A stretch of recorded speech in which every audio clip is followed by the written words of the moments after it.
अस्सलाम वालेकुम guys and welcome back to another lecture of law with Ali. और आज हम बात करेंगे ऑफ़र की।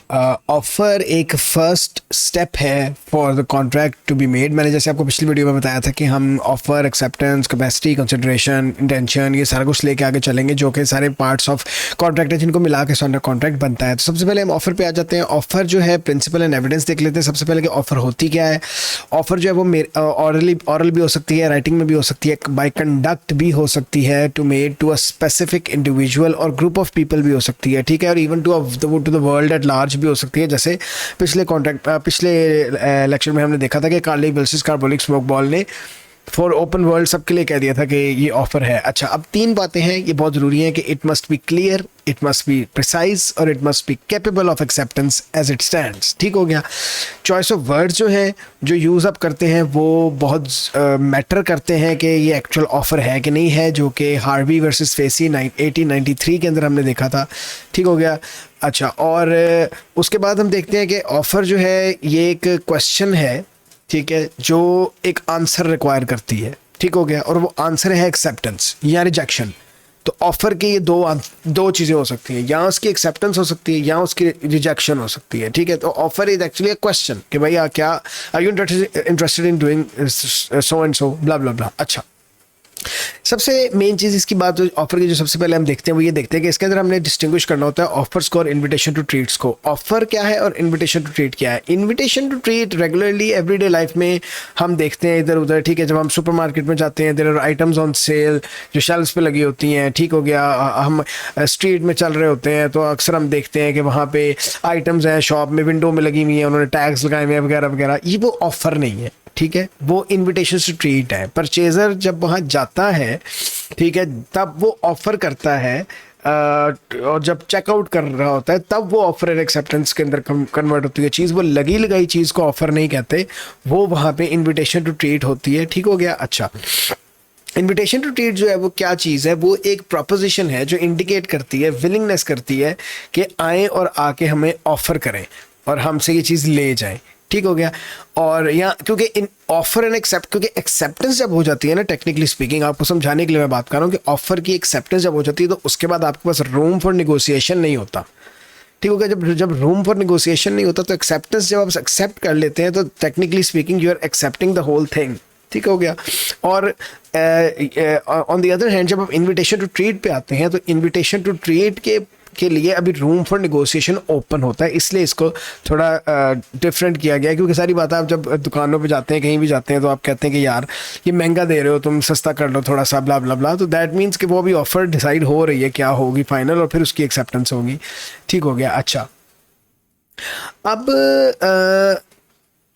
कॉमन लॉ जो है वो जब से डेवलप हुआ है और उसने गाइडलाइन दी है कॉमनली अकरिंग सिचुएशन की, तो उन्होंने कहा कि जो चार कॉमनली अकरिंग सिचुएशंस हैं ना इनविटेशन टू ट्रीट्स के लिए, वो एडवर्टिजमेंट्स हैं, वो display of goods for sale है, वो अ मियर स्टेटमेंट ऑफ प्राइस है, और वो ऑक्शन सेल्स है। ठीक हो गया। अब सबसे पहले एडवर्टीजमेंट देख लेते हैं। एडवर्टीजमेंट जो है वो एक इनविटेशन टू ट्रेड ही कंसिडर की जाएगी। ठीक है, अगर आप कोई गाड़ी बिक रही है और उसके ऊपर प्राइस टैग लगा हुआ है, whatever it is, partridge versus सिटरडन का केस है 1968 का, उसके अकॉर्डिंग। ठीक हो गया।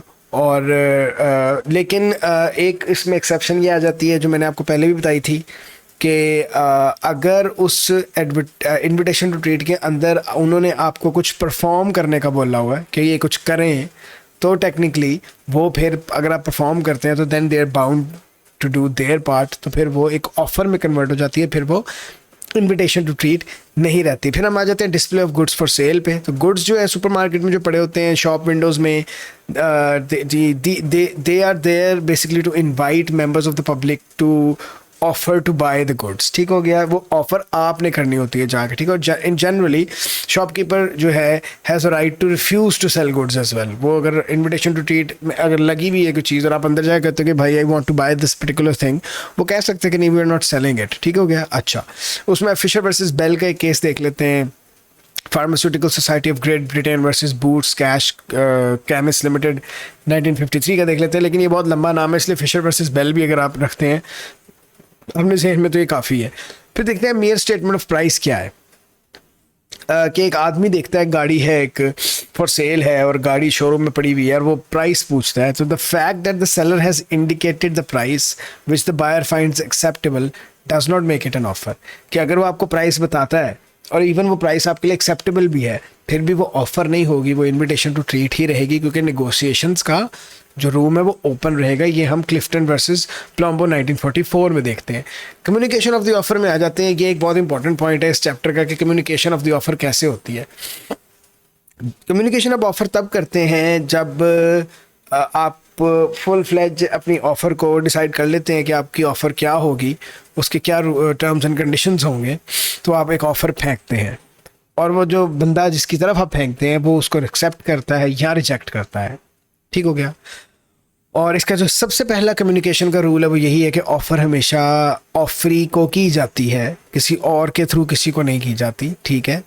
और अगर ऑफरी वो बंदा जिसको ऑफ़र की जा रही है, ऑफरर जो ऑफ़र कर रहा है, ऑफरी जिसको ऑफ़र की जा रही है, OFEREE, तो जो ऑफरी है सिर्फ वही है। अगर उसको पता ही नहीं है कि ऑफ़र है क्या, तो ऑब्वियसली अगर वो अवेयर ही नहीं ऑफ़र का, तो ऑफरी जो है उसको एक्सेप्ट या रिजेक्ट कैसे कर सकता है। ठीक हो गया। तो इसलिए it is impossible to accept और reject something you don't even know about.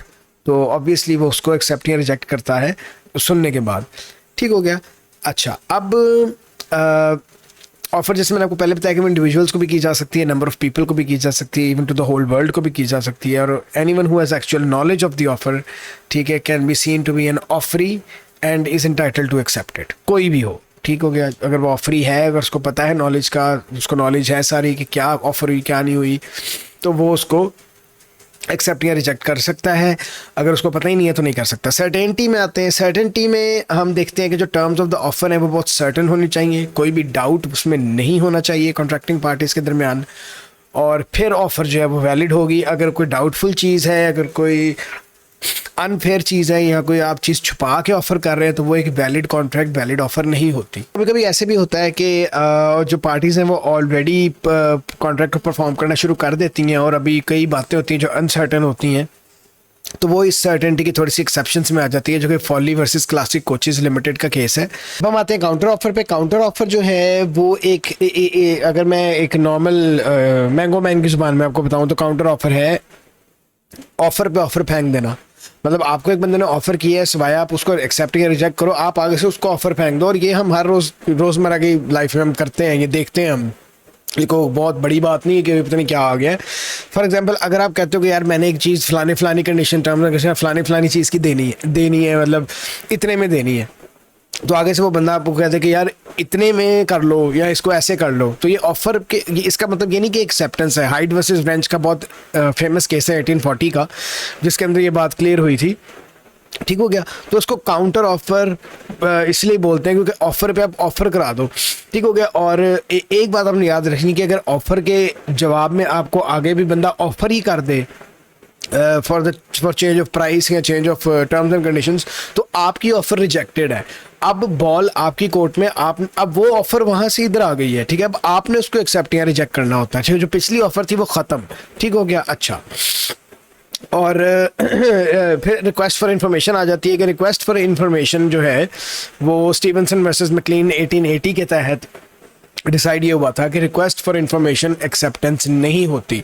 मतलब अगर आपको किसी ने एक ऑफ़र करवाई है और आप उससे रिक्वेस्ट करते हैं कि मुझे इसके बारे में और इन्फॉर्मेशन दो, you are interested but you need more information, तो उस मोर इन्फॉर्मेशन को आप एज एक्सेप्टेंस कंसिडर नहीं कर सकते, क्योंकि वो एक्सेप्टेंस होती नहीं है।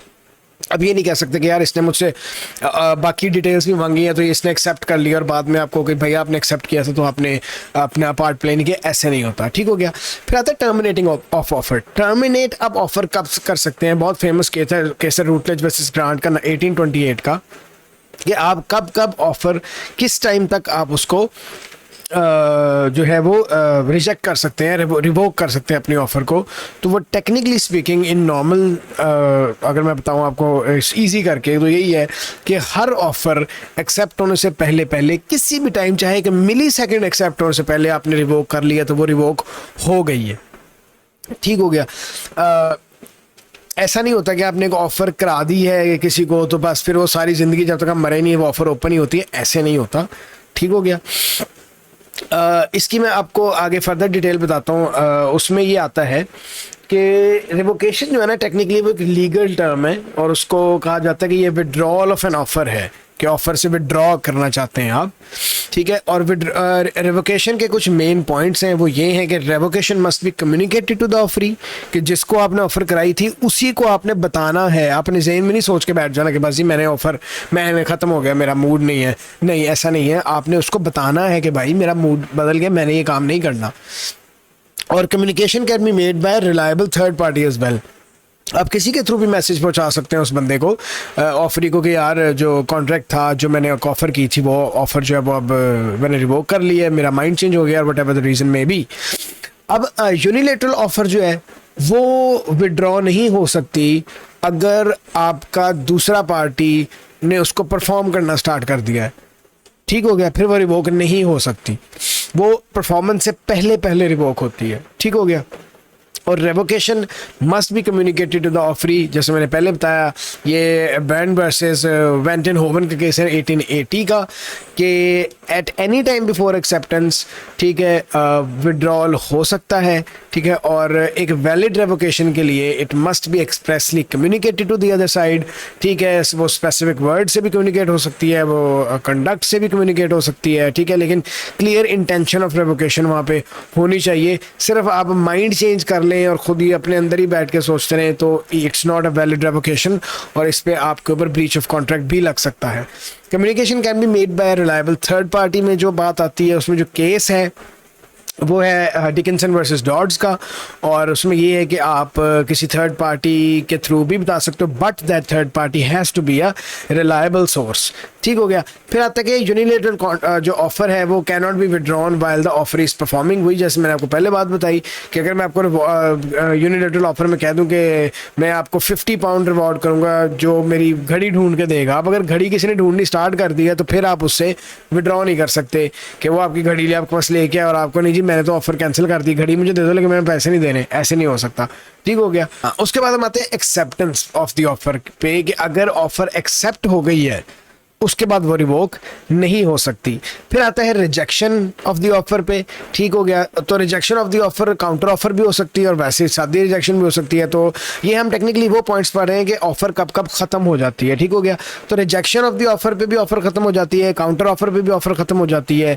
उसके बाद लैप्स ऑफ टाइम पे ऑफर खत्म हो जाती है। लैप्स ऑफ टाइम ऐसे हो सकता है कि अगर कोई ऐसी चीज़ है, कोई ऐसा सब्जेक्ट मैटर है जो कि विद टाइम चेंज हो जाना है, जैसे फ्रूट है या कोई एडिबल है या कोई शेयर्स हैं जिनके रेट ऊपर नीचे हो रहे हैं, तो वो एट दैट पॉइंट जब वो जहां जिस स्टेट में आपने ऑफर की थी उस स्टेट में जब वो थे तो उसकी एक्सेप्टेंस हो सकती है। अगर उस स्टेट से चेंज हो गए तो फिर उसकी एक्सेप्टेंस नहीं हो सकती, उसकी फिर दोबारा ऑफर आपको करनी पड़ेगी। जैसे रैम्सगेट विक्टोरिया होटल कंपनी लिमिटेड में वर्सेस मॉन्टफॉर के अंदर वो होटल के शेयर्स ऊपर नीचे हो गए थे, तो उसके बाद उसकी जो ऑफर थी वो कैंसिल हो गई थी। फिर death of one of the parties आ जाता है कि अगर ऑफरर की डेथ हो गई है तो ऑब्वियसली वो रिवोक हो जाती है, ठीक हो गया, ऑफर ख़त्म हो जाती है।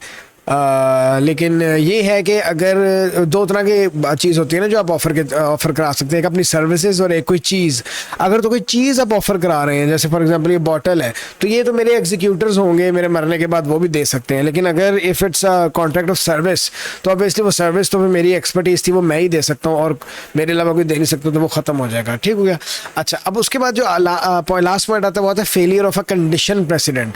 Failure of a condition president की बात होती है कि अगर कोई कंडीशन रख दी जाए ऑफर पे, मतलब कि ऑफर है सब्जेक्ट टू द कंडीशंस, ठीक है, एक्सप्रेस कंडीशंस भी हो सकती हैं, इम्प्लाइड कंडीशन भी हो सकती है। अगर वो कंडीशन एक्सेप्ट ना हो तो ऑफर ऑटोमेटिकली रिवोक हो जाती है, ठीक हो गया। फॉर एग्जांपल जब an offer to buy goods जो है वो इम्प्लाई करती है that they will be the same state of condition from offer to acceptance, कि जो गुड्स आपने खरीदने हैं उनके बारे में ये इम्प्लाइड है, ये लॉ इम्प्लाई करता है, कंज्यूमर राइट्स एक्ट इम्प्लाई करता है कि वो उनकी जो कंडीशन है वो ऑफर से लेके एक्सेप्टेंस तक सेम ही रहेगी। अगर वो सेम नहीं रहती तो ये कंडीशन प्रेसिडेंट बन जाता है, ये ख़त्म हो गया, वो रिवोक होगी चीज़, ठीक हो गया। अच्छा जी, इसके साथ ही हमारा जो ऑफ़र वाला पॉइंट है, जो ऑफ़र वाला चैप्टर है वो ख़त्म हो गया है। नेक्स्ट वीडियो में हम एक्सेप्टेंस पे बात करेंगे, तो I will see you in the next lecture.